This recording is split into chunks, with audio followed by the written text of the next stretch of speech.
Welcome to the Creation Innovation Podcast. I'm your host, Elizabeth King. Together, we'll have conversations with incredible human beings who have taken their creative outlet and turned it into something innovative. From people leaving the corporate world to be 8-figure entrepreneurs to people who have created books, created a family, or just creating to have fun in the world. We are all in a journey to create something amazing in our lives, and I hope that you find some inspiration of your own here. This is the Creation Innovation Podcast.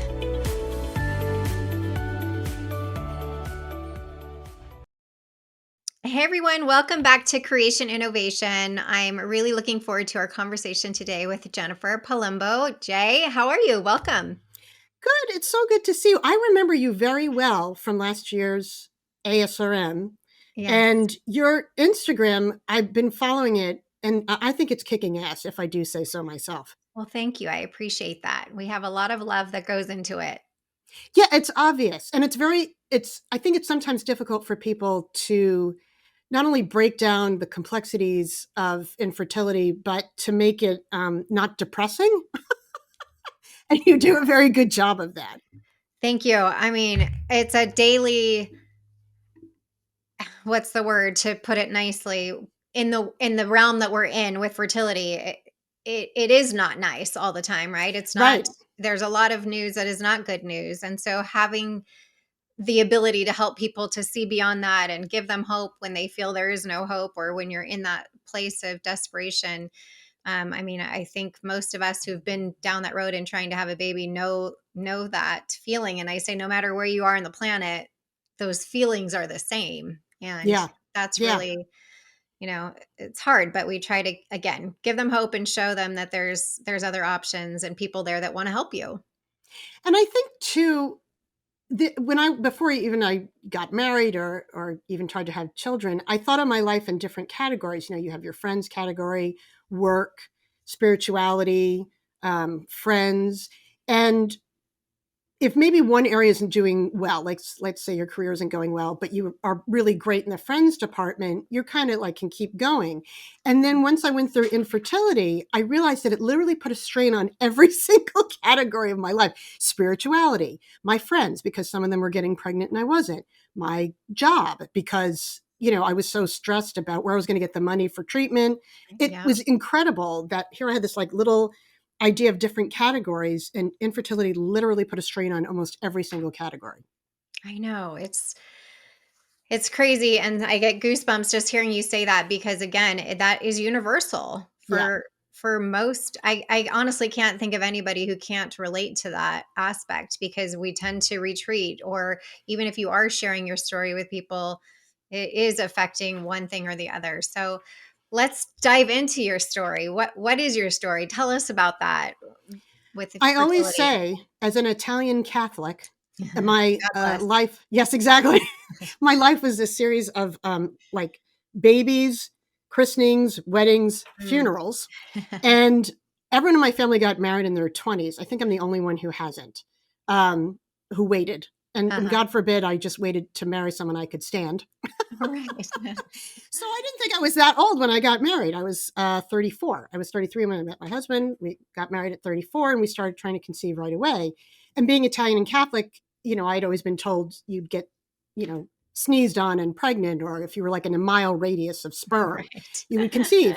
And so I had no idea there would be any issues at all. And so we started trying and nothing was happening. And slowly, and it's incredible, if you know me on a day-to-day basis, everyone says I have a very big personality and I'm very outgoing and, make a lot of jokes and blah, blah, blah. Infertility completely changed all that, because I could not believe what was happening, that I was having a problem. I was like in denial. And I don't know if it's the Catholic thing or just the human thing. I kept thinking that because I couldn't get pregnant, I did something wrong. Like I was seeing it as a punishment as opposed to the medical diagnosis that it is. Right. It was like a personal commentary on me. Interesting. And everyone around me I worked in an office then, and no joke, 3 people got pregnant at the same time. And after I did my first IVF, it was unsuccessful. I came back to work because I took off a week, and my boss asked me to plan a baby shower for the 3 pregnant women. Oh no. I was The irony. like, I know. It's just like, dear God. And everyone at my office was like, oh, there must be something in the water. Everyone's getting pregnant. And I'm like, I guess I'm at the infertility soda machine or Did you something. have a diagnosis or it was just They could undiagnosed at this not point? Okay. figure it out. They really Okay. couldn't. And I'm still technically unexplained, but something that I do think is interesting that I always like to share is I think in my case, once we started doing IVF, the IVF in and of itself became diagnostic. Um, and that I think can be, I mean, if you have to go the IVF route, I do like to kind of offer a glimmer of hope. I do think the IVF in my case, no one wants to do it, but it actually was helpful in figuring out what was wrong with me because my thing was they would retrieve like 13 eggs, which is pretty good. But then Yes. I'd only have like one embryo. Right. And my doctor was so funny. She's like, it's like your eggs have really high standards because either they form like a perfect 8-cell embryo or nothing. Like there was no, some people have like maybe a 4-cell embryo or a 6-cell. Right. It was either 8-cell or nothing. Um, and so I was High unexplained. achiever. Yeah, exactly. Exactly. My eggs and my dating standards were similar. And so we're just trying to figure out like why we can't get more embryos from all these eggs. And we tried different protocols. I saw 3 different doctors, times going on. And the first IVF was covered by insurance. And then that was it. It was a $10,000 minimum. And IVF on average across the United States is $12,500. That's without medication. So then the second IVF I got covered by a clinical trial. Oh, good. And then the third was almost like crowdsourcing. My parents contributed, my sister. We took money out of savings, and that was the last one where we could afford it. Like there was not going to be any fourth. And Right. again, I got the most eggs I ever got.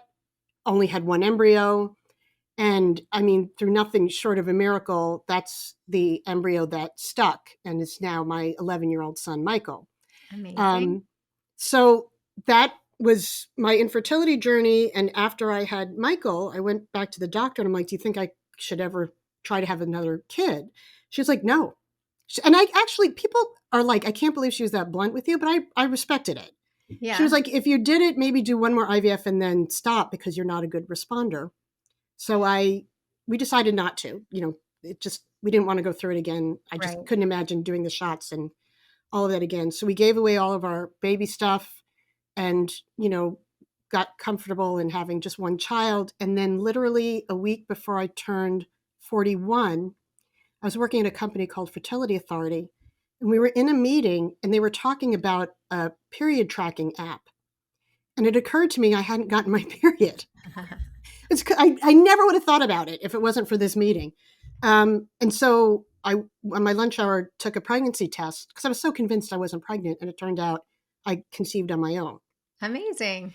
Yeah. So it's a little weird because it took me like many years and thousands of dollars to have my first son. And through some, I don't know, twist of fate, I was able to have a second one. Right. And those stories happen more than we hear, quite Yeah. honestly, right? We often get the IVF journey online and see somebody struggling through that and then they kind of go away from social media and we don't see them and then Right. we don't hear about, oh, and then they got pregnant years later or 11 months later or whatever. I see that actually probably 40% of my clients that happens to for That's whatever reason. amazing. Yeah. I mean, my acupuncturist has this theory. She's like, I wonder if the body is like, oh, this is how you do it. Right. I don't know. But the thing was for me, I was still very much a heavy advocate. And to get pregnant on my own, I know this sounds odd. I felt weird. Like I Yeah. felt like, oh, did I betray the infertility community? And can I still advocate now? It was a very uncomfortable time. I know exactly what you're saying because I went through all the things, but in the end, I did get pregnant naturally with my kids. Right. So Right. I have all the things and the losses and the IVF and all the things, but the little humans that I have right now Right. far from that. So I feel you 100%. I went through like a month or two where I was like, I don't think I can advocate anymore. Like I felt like a fraud. And there's this woman named Carolyn Savage. If you Google her, she actually was going through IVF. This is a very well-known story. I think her book is called Inconceivable. They transferred the wrong embryo into her Oh uterus, gosh. and she ended up kind of being an unwitting surrogate. And her and I met through the documentary Vegas Baby. And I was telling her kind of what was going on. And I said, I don't know if I can be an advocate. And she was the one to say to me, people survive breast cancer Right. and they still continue to advocate. And I was thinking about that. And I was thinking, kind of like what I was saying earlier, when I was in the thick of IVF, I was depressed. I didn't go out. I avoided my friends because I just felt like a failure. I never would have had the strength or energy to go to the Capitol and advocate for access to care for fertility coverage. And that was the thing that really got me, because I'm like, well, wait a minute. Someone is where I was then, and maybe I can advocate for them. So, Right. like, when I'd be in bed all weekend crying over getting my period, that person can do that, and I'll represent them. Now that I'm on the other side, and then 100%. I was able to reconcile it, but it took me a Yeah. bit. It's funny. Somebody used that same example for me too with breast cancer survivors, Yeah, Um, and it is a good analogy for the both. So that led you to advocacy, which has, been a big part of your life since then. And was it just a natural progression for you to get into that? And I think for all of us who are already in the industry, quote unquote, our hearts are led to be there and to support that and figure out what states need it most, whether it's our own or somebody else's, and to fight the fight, so to speak, so that we can have that access to care. But what really lit your fire for that specifically? I think the more I learned, the more I got angry, because initially, and I don't think this is 100% the case now. I don't think it's permanent yet. But for example, I think it was like 2015, I found out that our veterans didn't have access to fertility treatment. Right. And many of them have been injured in the line of duty, and it's impacted their reproductive organs. Senator Tammy Duckworth is a good example of this, and she's talked about this. And I remember her saying in a speech that I heard her make, right now there's a veteran laying in bed who's wondering, how am I going to be able to have children? And when I found that out, and then when I found out at the time, it was much less. Right now, it's 19 states in the US have some sort of fertility benefits. But the World Health Organization says infertility is a medical diagnosis, but the US doesn't recognize that. And most insurance companies don't recognize that. And the more I learned about this, like, how can we not cover vets who served for us? How can we not cover their fertility treatment? So I wrote an article about it for the Huffington Post and started getting involved with local advocacy efforts and, of course, with Resolve. But to me, the more I learned, the more unfair it seemed.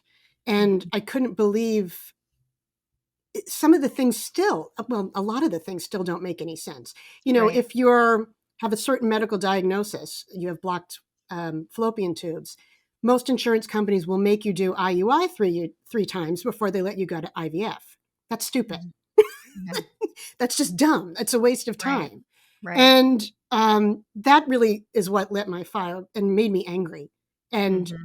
the more I think I learned about the technical side, like, because I think I was so in my own patient journey. But Sure. then when I started learning about general insurance practices and mandated coverage, and that there could be an adoption tax credit, which actually really helps more children become adopted and helps the parents afford to adopt children. The more you learn that there are avenues that people can build their families, but they're not being supported, I couldn't help but try to get involved and make a difference. It's really frustrating because it can take a very long time, but it's still worth it. 100%. And I recently spoke to the foundation Chick Mission. Mission. Yeah, love Yes. them.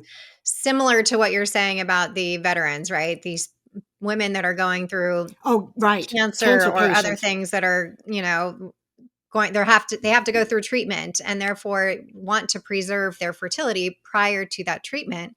But the insurance companies in the States are saying, no, we're not going to cover that. I mean, to me, that's how That is was that another allowed? one. I had Like, no are you idea. kidding me? Yeah. So um that I completely feel you when you get fired up about these things, because we should get fired up about it. I think it's a matter of educating the people that are making the decisions to let them know, hey, this is the process. This is why it is so important for this to be preserved and or to help provide the care for them in the care situation for the veterans in those situations, so that they have the opportunity, especially like you said, if they're injured on our behalf, right? Right. Protecting Yeah.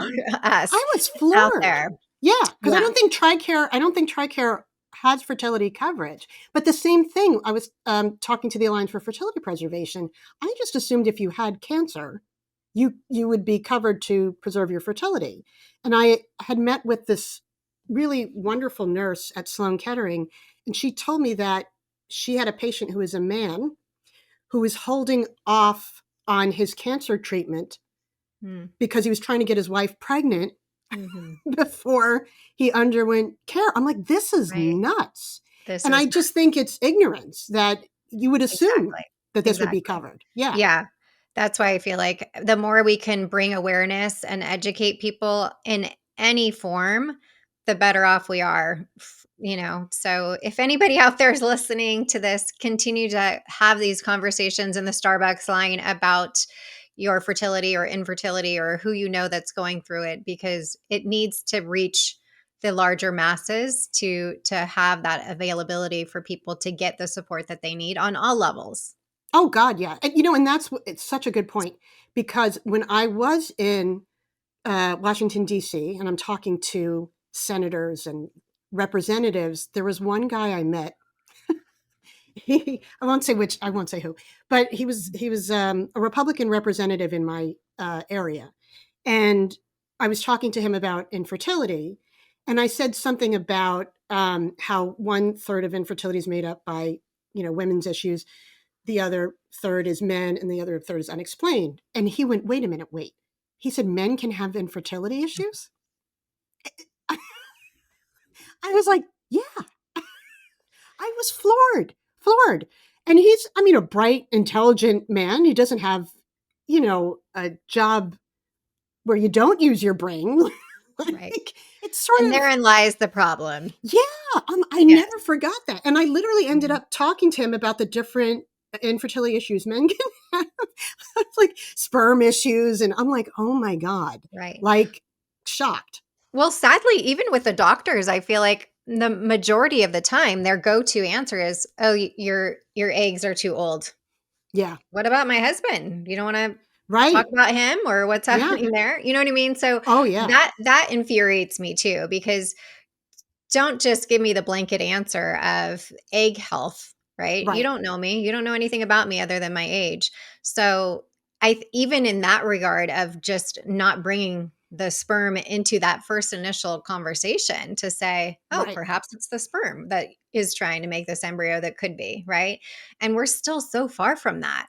Yes, they're bringing the men in for the initial consults to do those analysis earlier than they used to, but Yeah. it still blows my mind, Oh, what yeah. I've heard so many stories, especially when I worked at Fertility Authority, because we would take patient calls from literally all across the United States, and you started to see themes. And there were so many, I mean, I can't even count how many times where the man was never tested, like right. ever.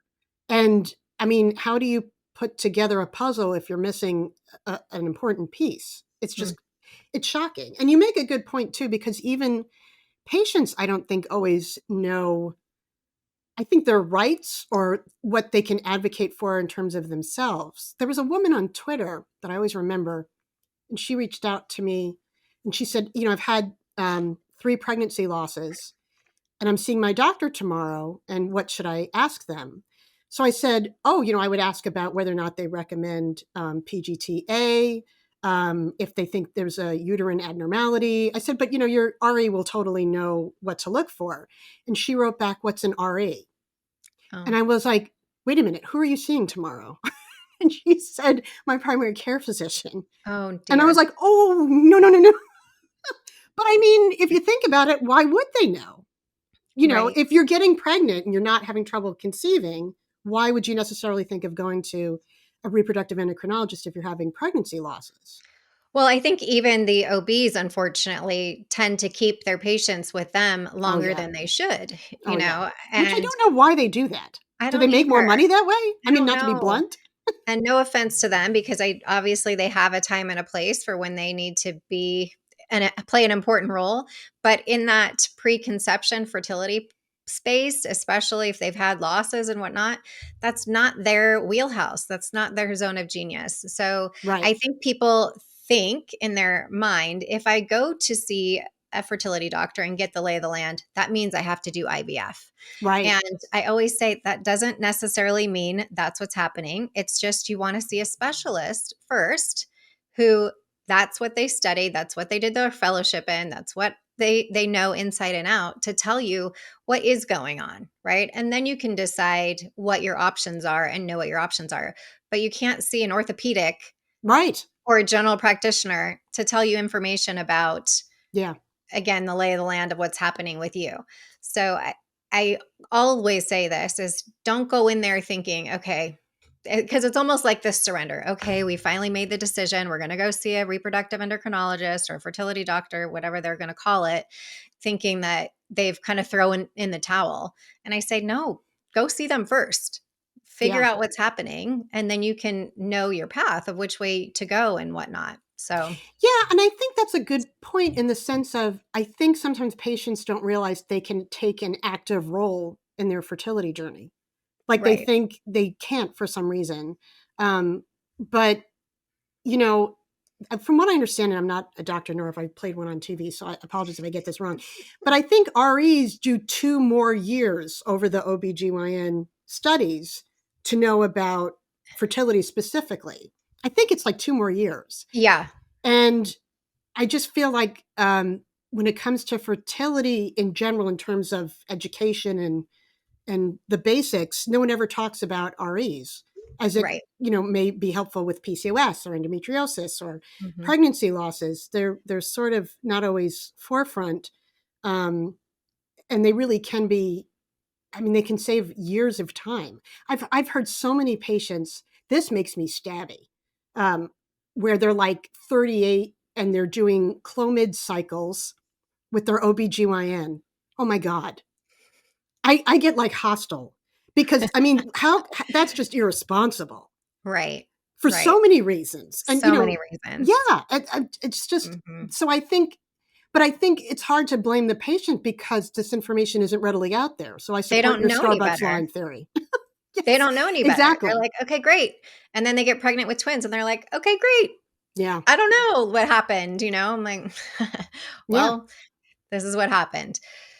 Yeah. So it's definitely, I think, an education and awareness comes down to getting more of, and it's awesome because there are a lot of REs that are on social media now that are, yeah. you know, bringing awareness to what it is that they do specifically, which is very cool. So thank goodness for them to stepping out of their practice to get online to relate to so many people that need to hear the messages and the information that they're giving.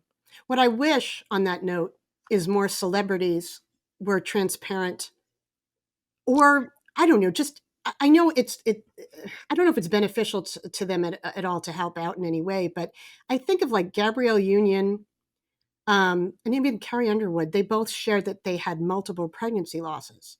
I think Gabrielle Union had like, what is it, like 8 or 9?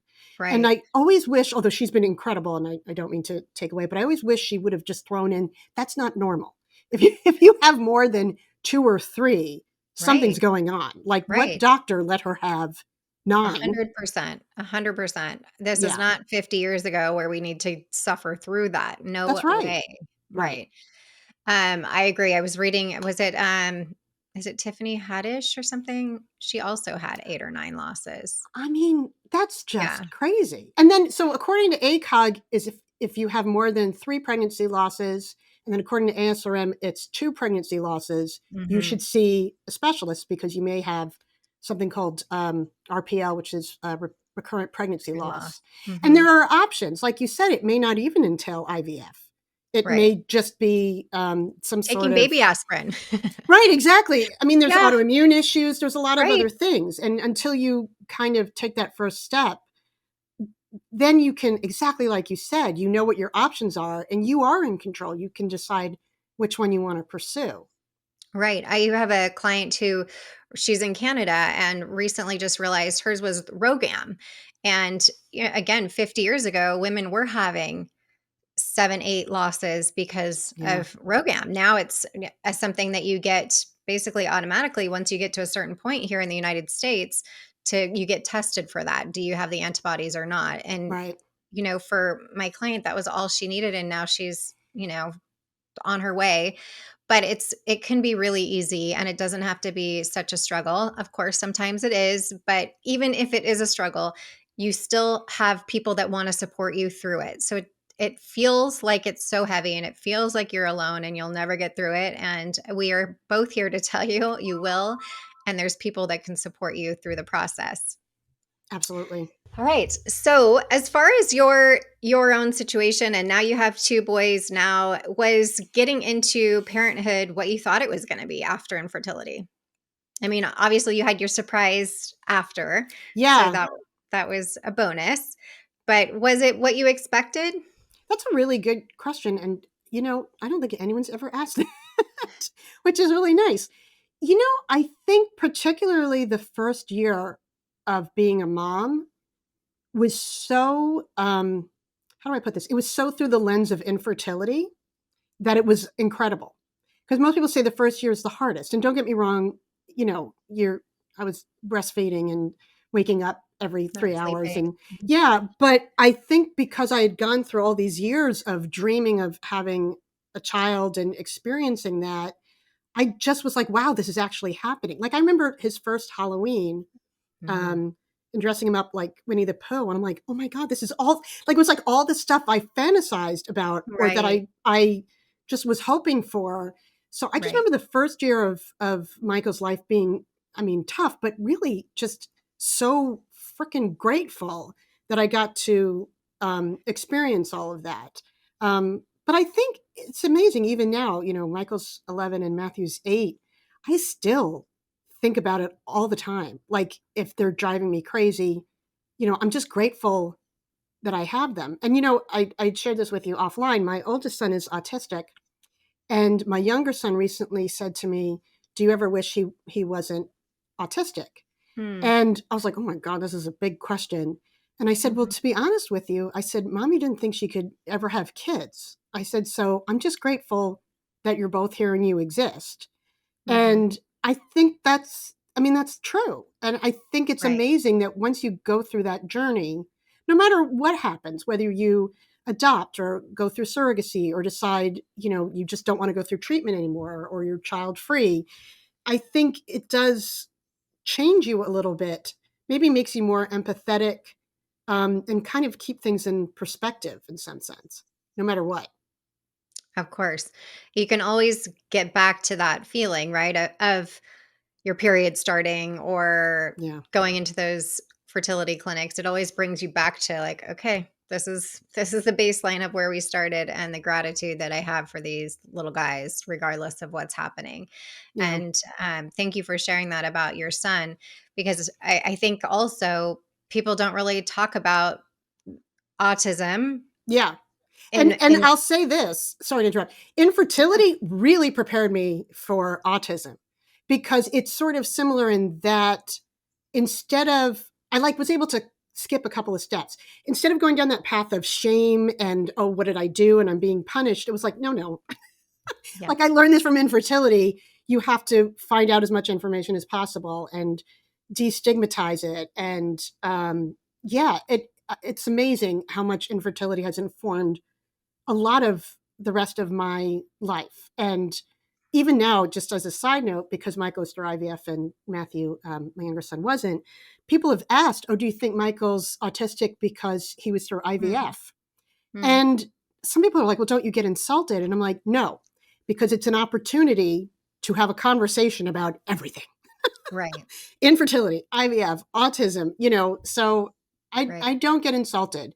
I think, and I think that's the biggest thing I could say about infertility is the number one thing I would say to everyone that I wish I knew was it's a medical diagnosis. Just like anything else, it has Right. nothing to do with you as a person. You shouldn't feel shame. If you had diabetes, arthritis, you would go see a doctor. Right. And it's really been kind of the same experience with autism. He's just different, but And not less. what a beautiful way to change the narrative of that as an opportunity to educate somebody else about it, right? Right. Because I so often people are offended about being asked about whatever it is, whether it's a divorce or um, Yeah. IVF or your child's behavior at school, whatever that is. But it's also an opportunity to educate them about your child. What are the amazing things about your child? What should you look out for if you have a child? Right. And all the other things, because again, some of us will always know someone who is affected by this, even if it's as simple as how do I interact with a family that is dealing with a Right. special needs child, Right. right? That's important to know, as same as how do I interact with a friend that's going through struggles with fertility. It's really important. Again, going back, I feel like the theme of this conversation is education and awareness and how Yeah. we can educate people on all aspects of whatever it is that you're going through, because it helps in a lot of ways to make the world a better place for more compassion and more empathy in whatever someone else may be going through. And exactly that. Like I am no celebrity. I am not well known, but because just even on social media or at holiday parties or at work, because people know I'm open about infertility and what have you, the people I don't even know have like sent me messages like that person through Twitter to be like, hey, can I ask you a question? So I think however you're comfortable advocating, I guess what I'm saying is when you share your story, you may not realize you really are making a difference, whether you're talking to, someone at Capitol Hill or just someone at a party. I now like my mother's like, oh, so and so's daughter's going to call you because she's Right. about to start IVF. Like you really can make a difference even in a small circle. And so I know people because I was that person are very private about their journey. I was totally there. I didn't want to tell anyone. I was embarrassed. I was terrified. But again, the more I learned, the more I realized sharing my story was the most powerful tool I can do. It was empowering and gave me my power back, but it also really helped other people not feel the way that I did.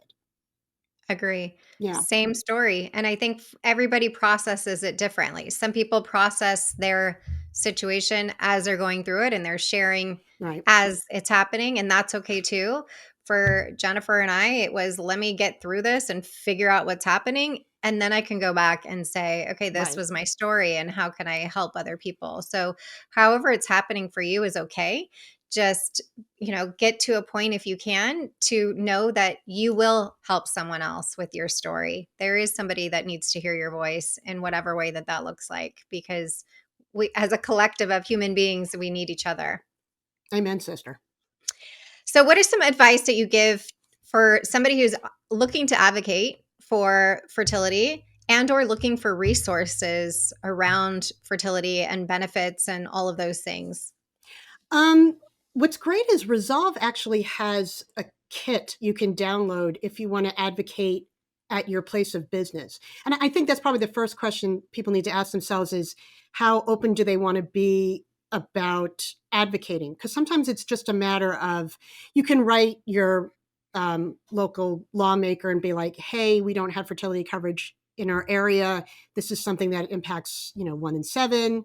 And it would be something I think your constituents would really appreciate you looking into. So if you want to be more private, you can advocate just one-on-one to, your local lawmakers.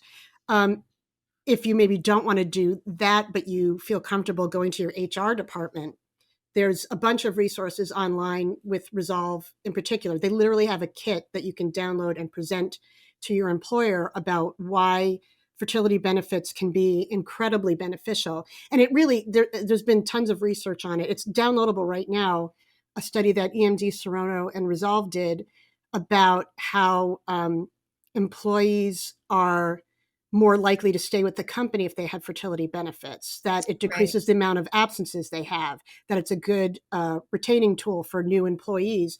There's hard evidence that it's beneficial to a company. So you could advocate to your own HR department, advocate to a lawmaker.